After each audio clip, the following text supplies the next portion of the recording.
Hello everyone, and welcome to another edition of the Burrow Reviews. And we have a very special video for you today, because I'm going to be breaking down my top 5 films of the year 2020. I mean, boy what a year it was, right? I mean, ups and downs, mostly downs, but some ups every now and again. First of all, I just wanted to say thank you from the bottom of my heart for all of the support that we had in 2020. I know that we took some time off, but honestly, it helped us come back stronger than ever. We came back with a completely new website, completely rebranded social media platform, and a ton of new content that I'm so excited to actually do this year and to make. Because honestly, as a content creator, the one thing that keeps me going is constantly revitalizing what I want to do with my time on the Burrow Reviews and for everything else that I do in my life. It just gives me great satisfaction when I'm able to kind of revitalize something that I felt like was missing something, but now we have it. And one more thing here, before we get into my list of my top 5 films of 2020, make sure to give this video a thumbs up if you like all of the content that you've been seeing on the Burrow Reviews, and to subscribe, as well as ring the bell so that you never miss a video or live stream. But without further ado, everyone, let's get into my top 5 films of 2020. So many of you are probably wondering where to even begin on 2020, because I didn't really see much content coming from you guys this year. And while that may be true for our YouTube channel, over on Letterboxd and on IMDb, we were posting reviews of a ton of short films and independent films this year. I wanted to start this list off by telling you about an independent film that moved me to my core this year, and that would be Ghost. Check it out. You know when you and Mum had me, how old were you? I was younger than you. How did you manage? Opportunities arise, you take them. Keep your head above the water.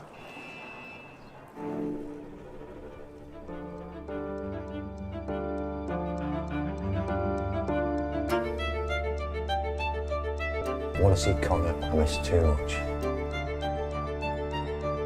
There I am, getting in the middle of it. What would you do? It's about forgiving, forgetting, all that stuff. It was never about forgiving it. Oh, you know what? Violence. I'm not an animal. Just trying to protect you.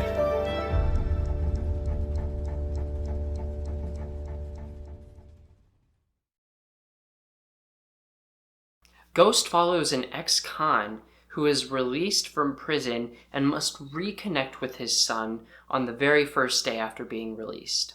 Ghost is directed by Anthony Z. James and stars Anthony Mark Streeter and Nathan Hamilton as the primary cast members. This movie is a thrill from start to finish. It's so fast and so evenly paced that it's just a delight to watch. Yes, Ghost's violent moments pack a punch, but it's really in the quieter times that we get between the characters, whether that be, Anthony Mark Streeter's character or Nathan Hamilton's character. I truly do feel like Ghost provides that sort of depth that is missing, honestly, from a lot of independent films. Ghost was shot on an iPhone 8 using anamorphic lenses, which, if you don't know what those are, it kind of has that fisheye effect to it. It all feels very rounded and very real, like you're on the ground with these characters. And honestly, it just goes to show what you can do when you pull out an iPhone in today's age. Ghost is available right now for you to watch on Amazon Prime, and I highly recommend that you go out and support it, just so that these independent filmmakers keep making the amazing content that we all know that they can make. By the end of the Nightstream Film Festival this year, I was pretty burned out of watching almost any movie.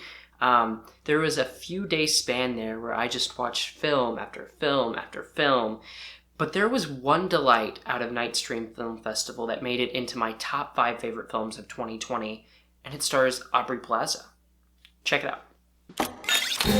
How can you make something if you don't have anything to say? I have something to say. I just think the movie is the only way to say it. It's like she can't stand the fact that I have a single thought about this world. No, it's that I can't stand the thoughts about the world that you have. This has been so fun. You don't love me anymore. Just leave me alone. Now I'm wondering what kind of mind games you're playing with me. He's my husband, okay? Claire, can you calm down a little bit? Me? I've been lying since the second I got here. You're in love with her. You are. I know it. This is what you wanted, okay? This was going to ruin us. Okay, cut. I just want to be normal people again. Black Bear is directed by Lawrence Michael Levine, and it stars Aubrey Plaza, Chris Abbott, and Sarah Gadon. This is a film that, as it progresses, it just keeps deconstructing its own plot and its own very filmic thread. And that's something that I can respect, because a lot of people won't see it coming, and then that second act hits you, and it's like, boom! Like, you're there, and it's completely different than how it was 10 minutes ago, and you're kind of just left in awe. Not to mention Aubrey Plaza's role here in this film is so grounded and unique and honestly intriguing that you can't ever really take your eyes off of her, and what she's able to accomplish without really any dialogue is just magnetic. And the film as a whole, between the chemistry between each characters and the way that it's shot, the way it deconstructs itself, it is just otherworldly. So I highly recommend that you check out Black Bear. Yes, I did have a lot of horror films on my top 10 and top 5 of 2020, and I'm not ashamed of it, because my next pick is something that I'm pretty sure that all of us can appreciate, even if you're not quite the horror fan that I am, and that is Leigh Whannell's The Invisible Man. Check it out. What happened to him? Adrian's dead. Listen, you're getting your freedom back, okay?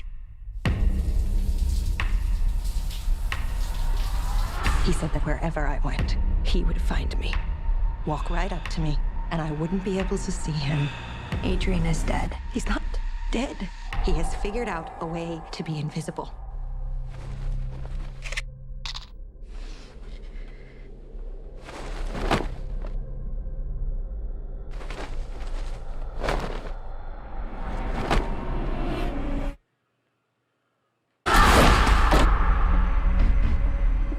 Are you okay? He's sitting in that chair. Show yourself! Surprise.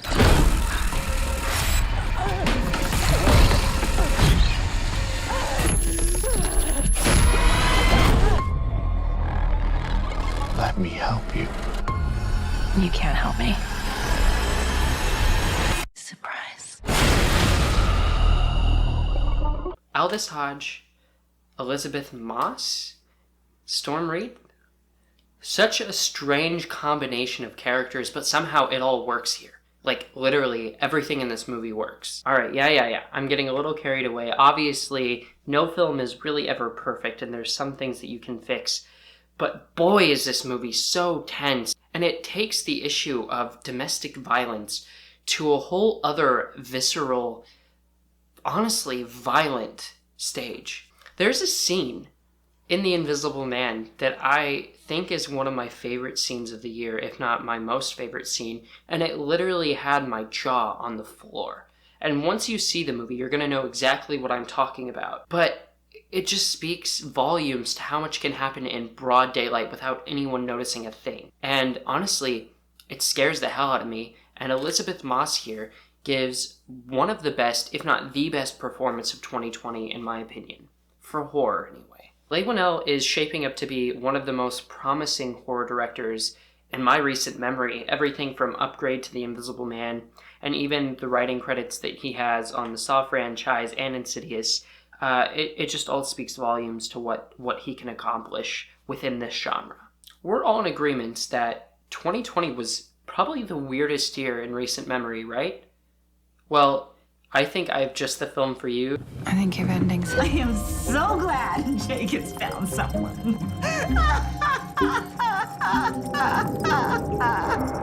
Soon this will all be a distant memory. Who is this? It's me. No, it was me.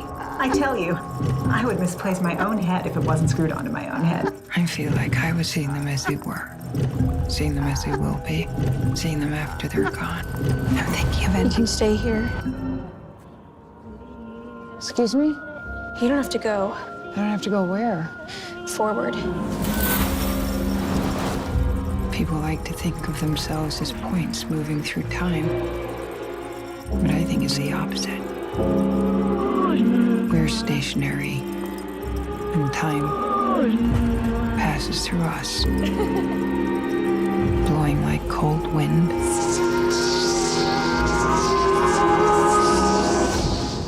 Maybe this is how it was always going to end.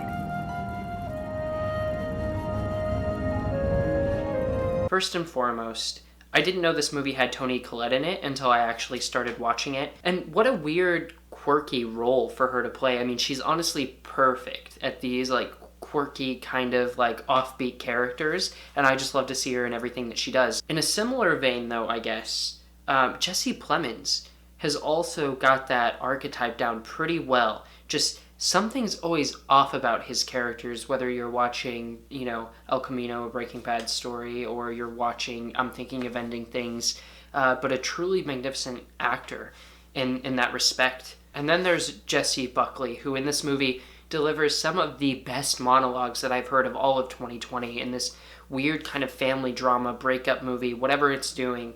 By the time you reach the end of this, you're going to be scratching your head a little bit, but then it's going to click that I'm Thinking of Ending Things isn't quite the movie that you probably had expected just by watching the trailer, and it can fit so many different interpretations, and I honestly love when a film can do that. It's like there's so many layers to dissect and kind of unpack that it leaves you with this feeling of emptiness and dread, and it's existential dread too.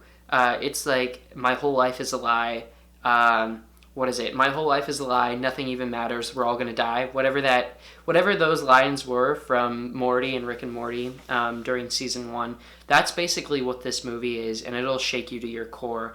But it's also so beautiful in its delivery and its presentation that you can't really ever take your eyes away from it. And finally, I wanted to talk about one that's really special to me, and it's special to me because it's the last movie that I really watched of 2020, and it was the first movie, I think, in that year that really moved me in a deeply, like, affecting emotional way, and that is The Sound of Metal.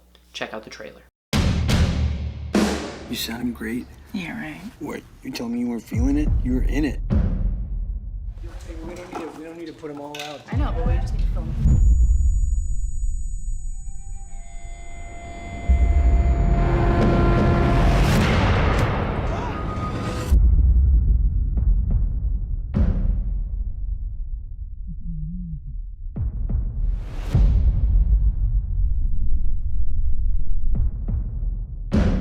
Your hearing is deteriorating rapidly.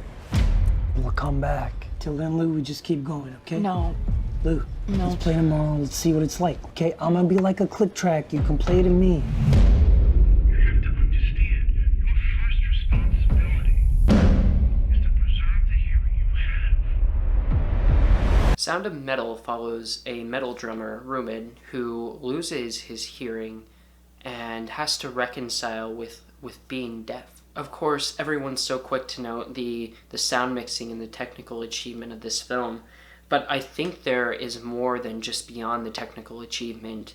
It's affecting in a way where every single character that you encounter in this movie feels totally three-dimensional and grounded right here on Earth. They all have their intentions, they all have their past life experiences, and they just feel so built and baked, completely baked into the fabric of the universe and what's happening around you. While there are moments where you might not like what a character does or doesn't do, they're still human, and that really comes through. This is a very human movie, and you'll know what I'm talking about when you check it out, and you totally should. Right now, it's streaming on Amazon Prime, so if you have a Prime membership, give this a watch, because it's likely going to move you in the way that you wouldn't expect it at first. I do want to point out a couple of the cast members for just truly amazing performances. First of all, Riz Ahmed is simply marvelous in this film,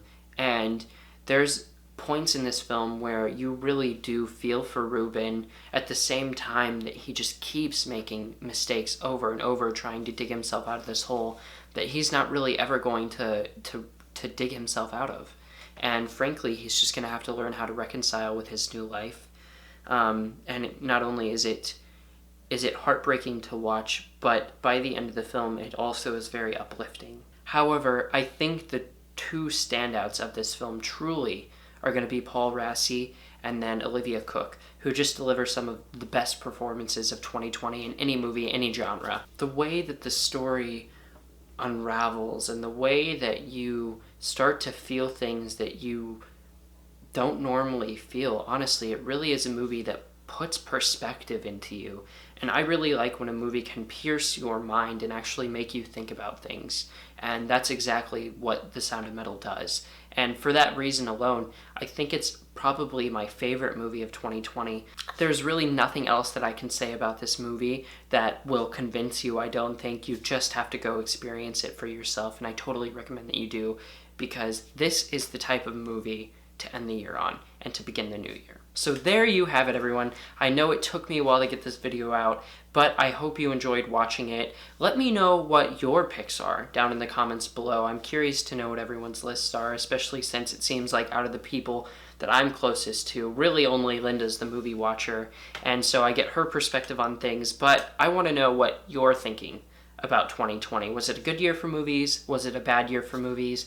Jump down in the comments below and let me know your thoughts. Lastly, go follow us on every social media platform that you possibly can. At Twitter, we're at Burrow Reviews, but on Facebook, Instagram, Twitch, you can find us at the Burrow Reviews, and it really means a lot if you go support us on those networks specifically. Subscribe to the Into the Burrow podcast. If you like podcasting like I do, it's a nice way to catch up on your news, especially your entertainment industry news for the week. Anyways, thank you so much for watching, and we'll see you in the next video. Bye, guys.